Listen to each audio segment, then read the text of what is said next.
How the fuck is it going, everyone? Apologies for the delay yet again. I think it's been about 2 weeks since I last filmed one of these. Life's just getting in the way, man. Nothing more to say on that matter, really. Just been busy with work. Yeah, but I have still been getting records in. I have still been listening to music. If you follow me over on Instagram, you'll see plenty of the stuff that I'm listening to and plenty of the stuff that I'm still kind of getting in. I hope you're doing well. Again, I'm gonna stop promising you like frequent video uploads, because then shit gets in the way and things don't work out quite as I expect them to. But yeah, I thought I'd come back today with a vinyl update. I've got 4 new records here. Again, if you follow me on Instagram, I'm sure you will have seen these records. But I thought I'd do like a bit of a verbal description of a lot of them and just kind of show them off, discs and all. What we've got going on in the background is another record, so depending on how long this video lasts, I'll probably have to get up and flip it halfway through, so apologies for that. I ain't editing shit. Yeah, what we've got going on though. This is Sweden's Life Lover with what I think was their debut full-length album entitled Pulver. Now, if you're not familiar with this band, they play a sort of... It's a bit hard to describe, but I would describe it as kind of depressive black metal, depressive suicidal black metal, mixed with kind of post-punk. So it creates a really uncomfortable kind of dark, humorous atmosphere to me. I kind of get the impression that it's kind of making light of things like suicide, not in like an offensive manner by any means. I just mean, I don't know, they bring some sort of like beauty and dark humour to it, and I just find it fascinating. There's kind of children's vocals on here. They do like a kind of nursery rhyme bit at the end of the first track, which you'll hear very shortly. The vocals are kind of, they're sort of howled moans, kind of high register. They're sort of harsh vocals for the most part. Very unusual, very, again, uncomfortable and eerie. Very creepy.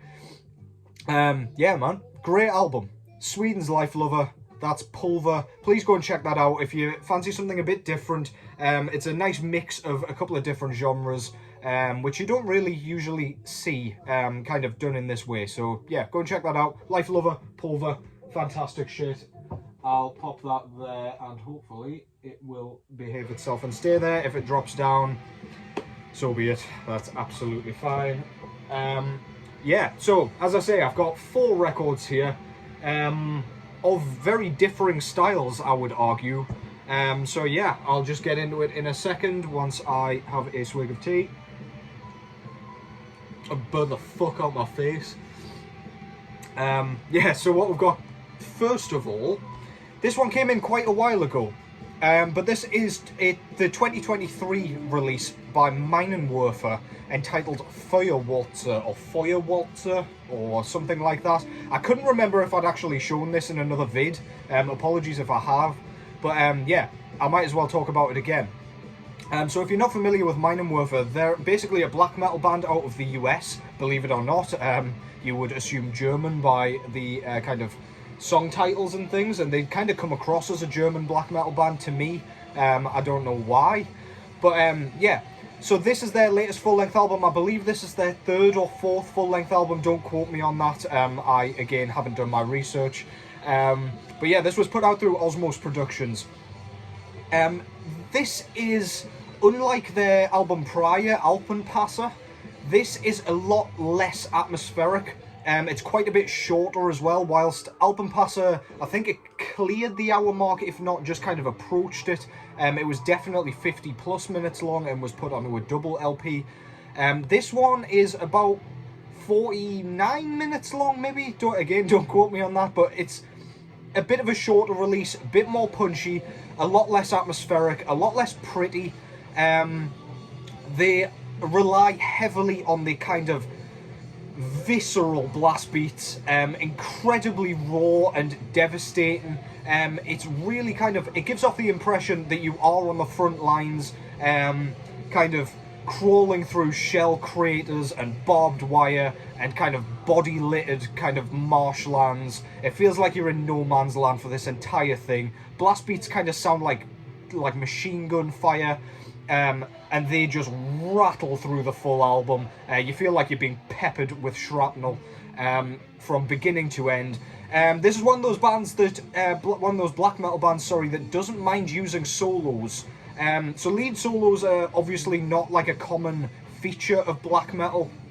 They're usually kind of, the lead guitars are usually kind of used to create an eerie sort of atmosphere in the background of a lot of black metal tracks and albums.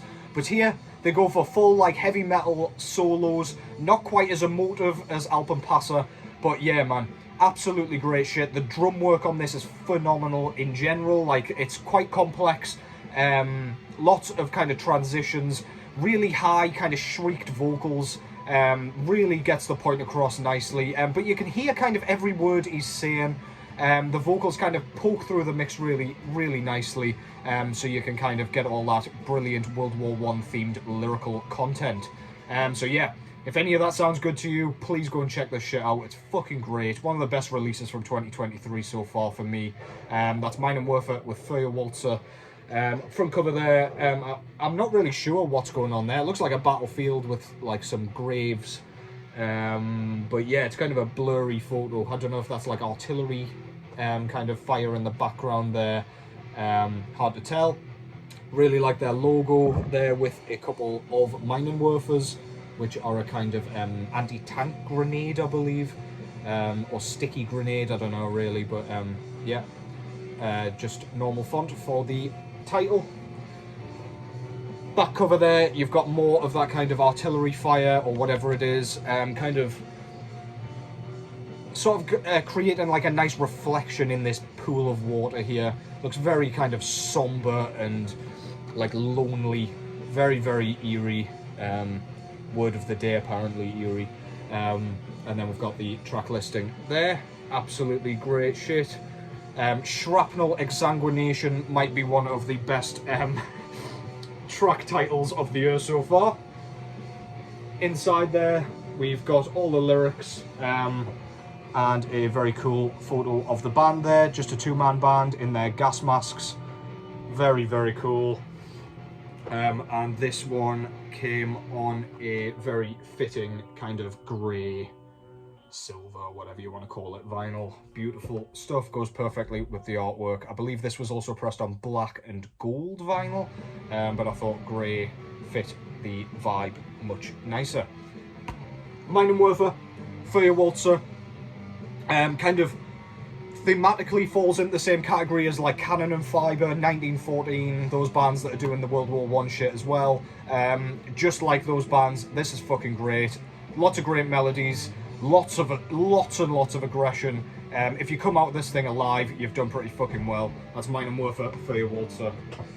Good shit.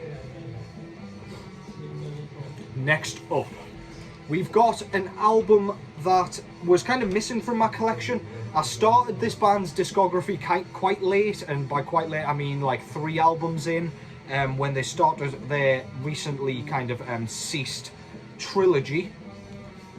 But yeah, this is Aura out of Switzerland. 3-piece, I believe, atmospheric black metal, with their first full-length album entitled So Fallen Alle Tempel, or Tempel.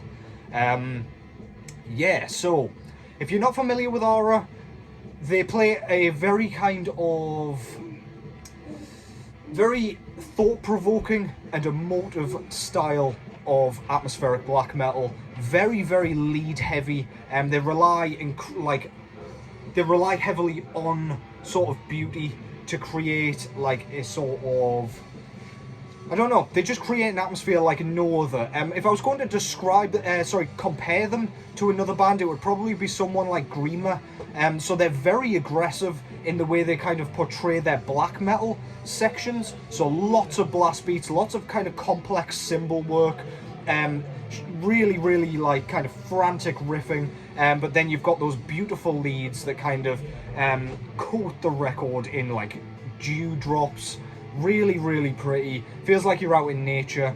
Unlike the recent Melmoth trilogy that they've just concluded, This is kind of more harsher. There's a word in the English dictionary for that. It's much harsher, as in the production is much rawer. It's not quite lo-fi, but the instrumentation is shrouded in a little bit of static, just to kind of give it that raw edge that we all love in our black metal. The final track, Rote Trümmer, or Trümmer, has one of the most stunning melodies I've heard, period, in it. It kicks in right at the beginning, seamless transition from the kind of main rhythm riff, and it just melts your heart and makes the hairs on the back of your neck stand. Absolutely great.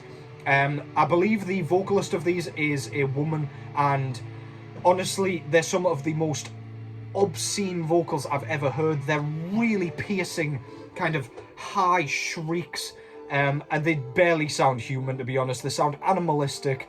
I can't say enough good things about this band. They are absolutely killing it at the minute, and I can't wait to see what they do next. If you're not familiar with this project, start here and work your way through, because you can kind of see the progression of their sound.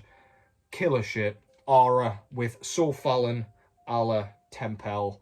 Front cover there, it's got a giant like temple thing on the front there, and that's about it. It's just kind of, it reminds me a bit of Canehurst Castle off Bloodborne. Again, with the Bloodborne references, I know I can't stop myself. Absolutely love their logo. I've recently just gotten a hoodie with that on it, and it looks fucking sweet. I'll show that in another vid, I'm sure. Yeah, very nice. Back cover, you've got a bit of a kind of closer up shot of the temple, and you've got the track listing in the top corner there. This was put out through Debamu and Morty Productions. I believe it was originally pressed by Natamact Productions. Yeah, and the disc is absolutely stunning. As with a lot of Debamu and Morty's kind of pressings, this just looks absolutely stunning. I don't know what press and plant they use, but they always kill it. It comes on this like magenta, why didn't I just say purple with grey, and purple with grey swirl with like more of that purple splatter there. And I love this kind of scaled look. Very textured and very cool. Goes perfectly with the artwork. Great shit. Yeah, I can't say enough good things about this band at the minute, and in fact I would go as far as to say this is one of my favourite bands at the minute. Please go and check that out. Aura with So Fallen Alla Tempel, first album, great stuff, absolutely love it.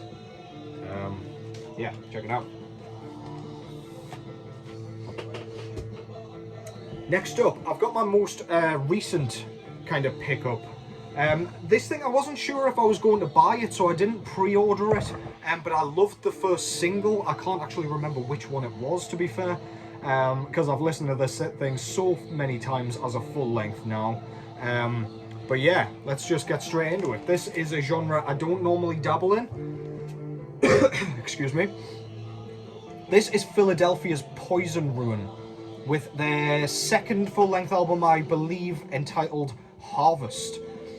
So if you're not familiar with Poison Ruin, they are a four-piece kind of punk dungeon synth band out of Philadelphia. This is, whilst this sound is very much rooted in the sort of traditional punk style, which kind of is not my thing at all. I find most of it very simple, very samey, and very kind of monotonous. This thing uses a few different styles to kind of create a really interesting listen. They inject elements of post-punk into this. They also inject elements of death rock into this, so if you like bands like Rope Sect, then this will probably be up your street. The death rock kind of style that is shot into this means the production's a bit rough, so like it's quite lo-fi, it's shrouded in a little bit of kind of murk, just to give it that bit of raw edge. The instrumentation's not super clean, and yeah, it just kind of feels really kind of underground and soupy and really nasty. It's got a dirty sort of feeling to it. Vocals are very kind of... They're halfway between a kind of yell and a typical punk kind of singing style, if that makes any fucking sense. The vocal hooks are quality. They move along with the brilliant riffing. Punk normally kind of bores me a little bit in that they are restricted in their riffing style, a bit like doom metal. Like, there's only so much you can do with punk riffs, I feel, but Poison Ruin absolutely kill it. The sort of hooks and licks that they create makes a perfect sort of foundation for the vocal hooks, and there's some of the catchiest shit on here of the year. It's difficult not to sing along to them. Tap your foot. My favourite track on here is the title track, Harvest. That's got a vocal hook that kind of comes in after what you think is the chorus. It just comes in as a nice surprise. Can't help but sing along. It's just fucking cool. Yeah, very interesting, very different. This was put out on Relapse Records, so clearly they know what they're doing still. I'm pleased these guys got the backing of such a huge record label, because they absolutely deserve it. Yeah, this is absolutely quality. One of the best albums of the year yet again. Front cover there shows our guy in his chainmail with a I don't even know what that is. A hole? I don't know.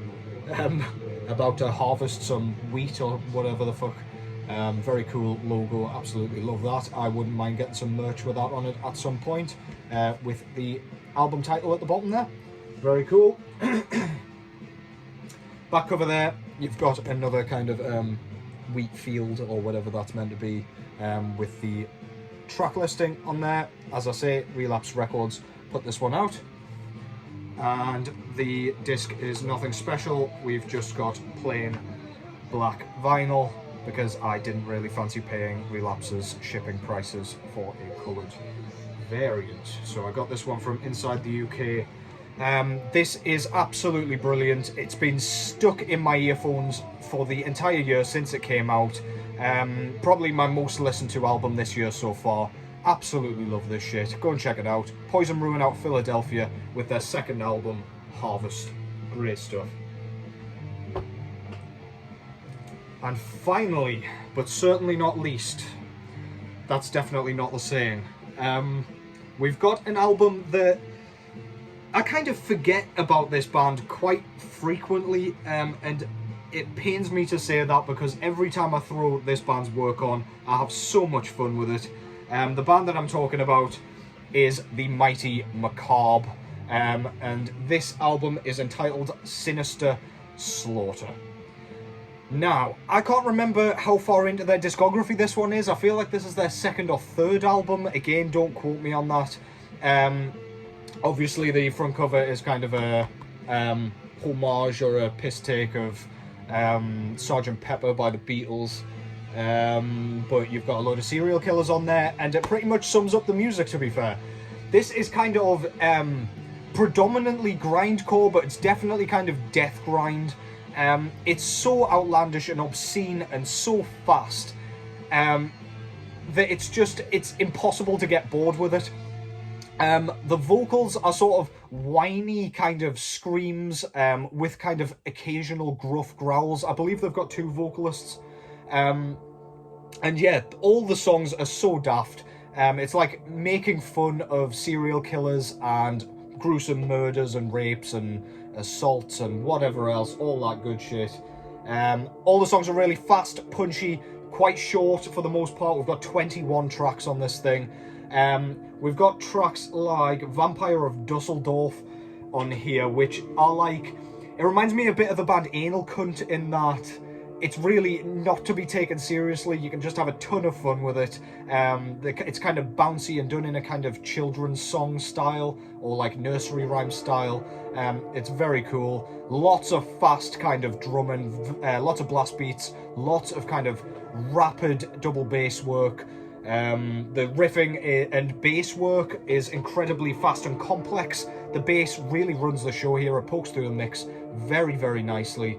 Yeah, man, Macabre great. I really want a Dharma repress as well, and I wouldn't mind getting Murder Metal at some point. But yeah, I saw Nuclear Blast repress this, and I had to have a copy. So yeah, front cover there, it's got the band in the foreground, as I say, in the Beatles style, with loads of serial killers. It's kind of like Where's Wally? If you kind of just think of a serial killer, you never look for them on there, if you're into that, I guess. The band's logo is made out of bones there, very cool. Love what they did with this cover. It's very goofy, fits the music perfectly. Back cover there, you've got the guys tucking into a nice gore feast, I guess. As is the cat, apparently, getting in on that action. And yeah, as I say, we've got a massive track listing there. We've got our boy Ted Bundy up at the top there. Yeah, and a few more serial killers. John Wayne Gacy, Jeffrey Dahmer, the whole gang's together. We've got track titles like the Ted Bundy song. And each one's kind of dedicated to a specific serial killer. So they've got the track and then the serial killer underneath.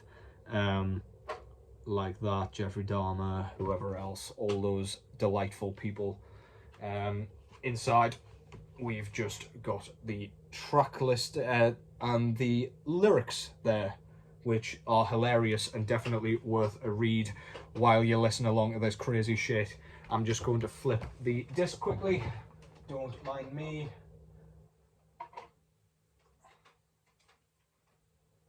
God damn it. There we go. Right. Yeah, so where were we? The disc, absolutely stunning. Comes on this red and kind of light blue, half and half with black splatter. Couldn't go with the album cover much better than that. Absolutely gorgeous stuff. Love it when labels make an effort to kind of make the discs look exactly as the kind of album cover suggests. And they did a great job with this one. That's Macabre. If you want something a bit fun, a bit crazy, a bit goofy, a bit zany, look no further than this crazy shit. Macabre, Sinister Slaughter, one of the best bands of that style, no doubt. So yeah, that kind of concludes this vid. I've been asked by a record label to do a sort of CD review. They sent out a CD for me to kind of chat about, so I will be doing that very shortly, so you can fucking bet your ass I will be back very soon. I promise this time. I've been trying to get my shit together, just like finding time for this thing, or for this stuff. So yeah, just bear with me. I'm not going anywhere. I'm not dead. I am fine, all's good. No health problems, as somebody asked me in a previous vid. All good. I just need to kind of find some time for these things. But yeah, I'll always be back.